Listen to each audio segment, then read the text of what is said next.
Hey everyone, my name is Noah Meehan, back on the Arc of Truth, and it's currently February 4th, 2018.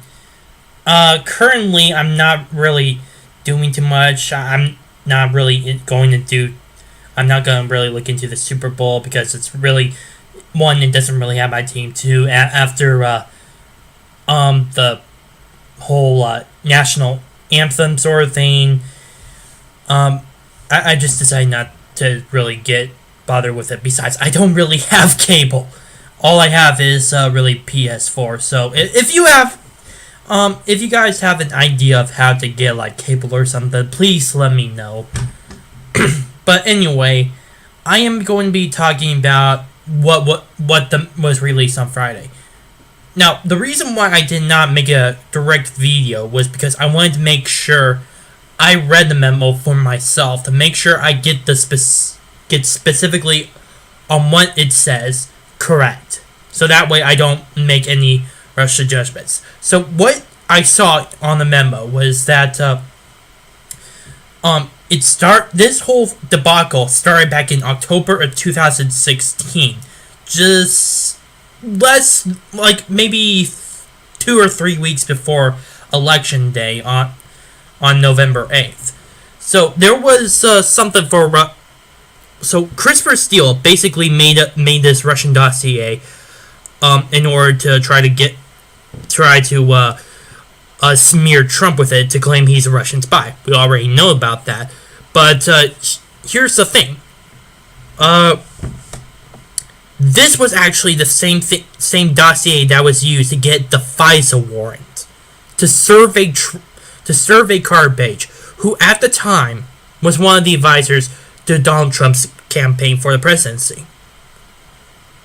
What he didn't say, what happened was they went through this whole process of basically they have to get someone like the Attorney General or the Deputy Attorney General or the FBI Director. I don't recall what it was, who these people were, but they were the ones who had to look at the evidence and sign the warrants.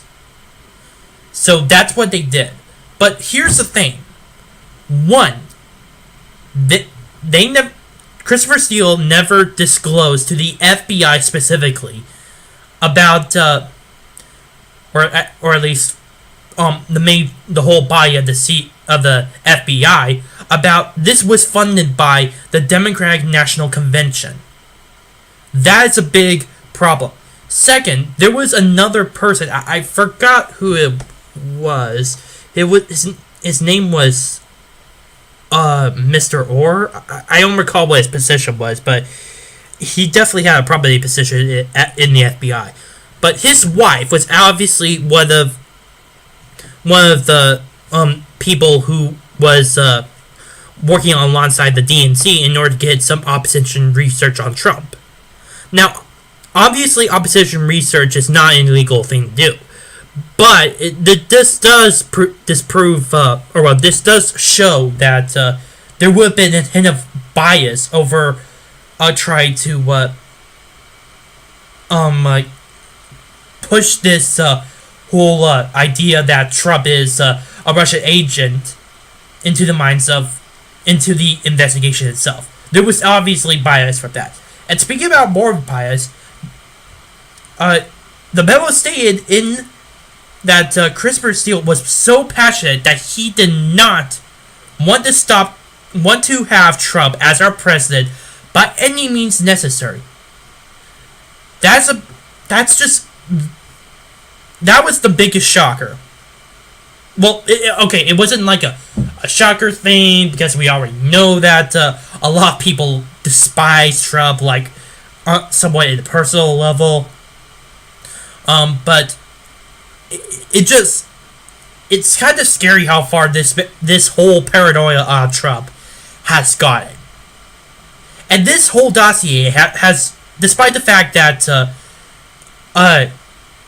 the heads of the FBI and some of the Department of Justice actually saw that this was funded by the DNC later, and also of all the recent biases, They didn't do anything. They basically continued this whole. They basically continue on with this investigation about Trump's alleged collusion with Russia. And they just did care that this was obviously paid and financed by the Democratic Party. More specifically, the Hillary Clinton campaign.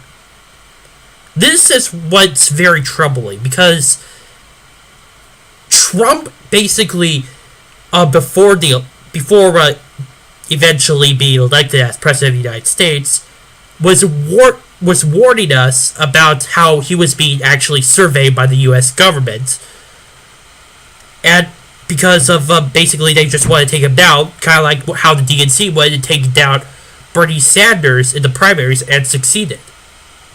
Now, it's funny now because at the time, people called Trump a lunatic for thinking that, like he's some kind of conspiracy theorist. In fact, this kind of goes back to Hillary Clinton's sudden fate back on September 11th, where basically CNN and a lot of leftist media decided to call everyone who questioned her health basically a misogynist or a sexist or a conspiracy theorist or something like that. And they basically did the same thing for Trump. Now, it's already 2018, and there's been not really any development about this collusion with Russia investigation. There's been nothing that has connected Trump with the Russian Federation or with Putin in general. There has been nothing, and yet we have this memo, which basically shows the opposite.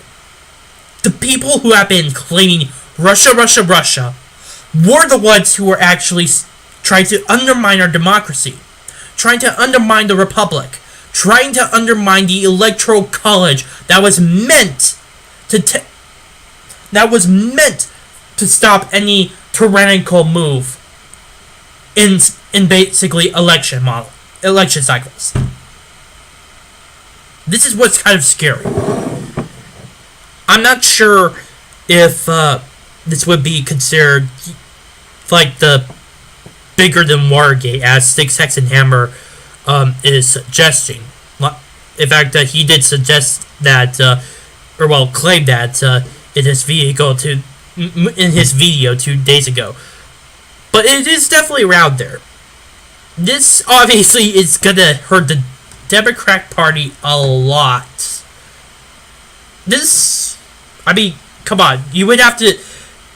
This is kind of similar to Watergate in a way, because Nixon, he was trying to get some surveillance and some dirt on the Democratic Party back in 1973, I think it was, or was it 1974? I can't remember. But anyway, he was getting dirt on the Democratic Party and basically broke it, tried to steal information, and he would have gotten away with it too if it weren't for those meddling investigators and whatnot. I'm sorry, I'm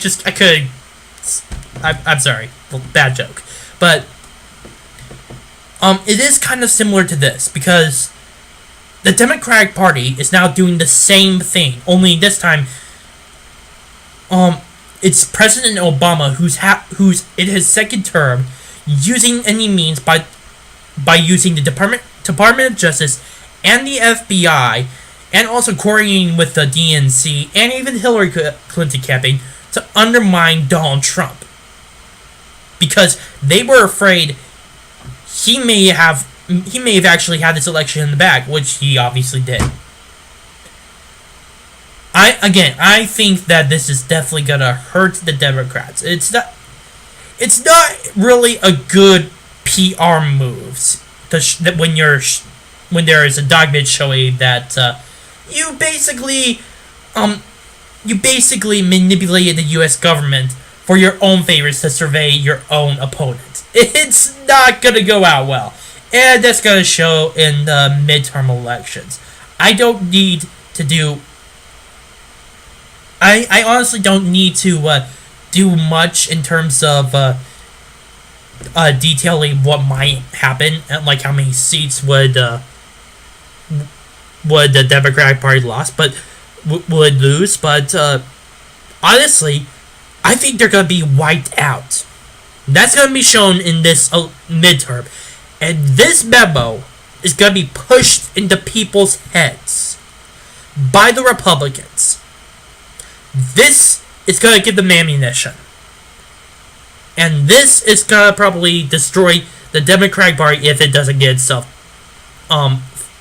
worked out and stuff. But honestly, I think that the Democrats, with everything going against them, especially with how many Democratic seats are basically going for election, and the memo and everything, I don't think that they are going to have any good chances. In fact, I would be surprised if the Senate and the House of Representatives nearly wipes out the Democratic Party. But that's only my wishful thinking.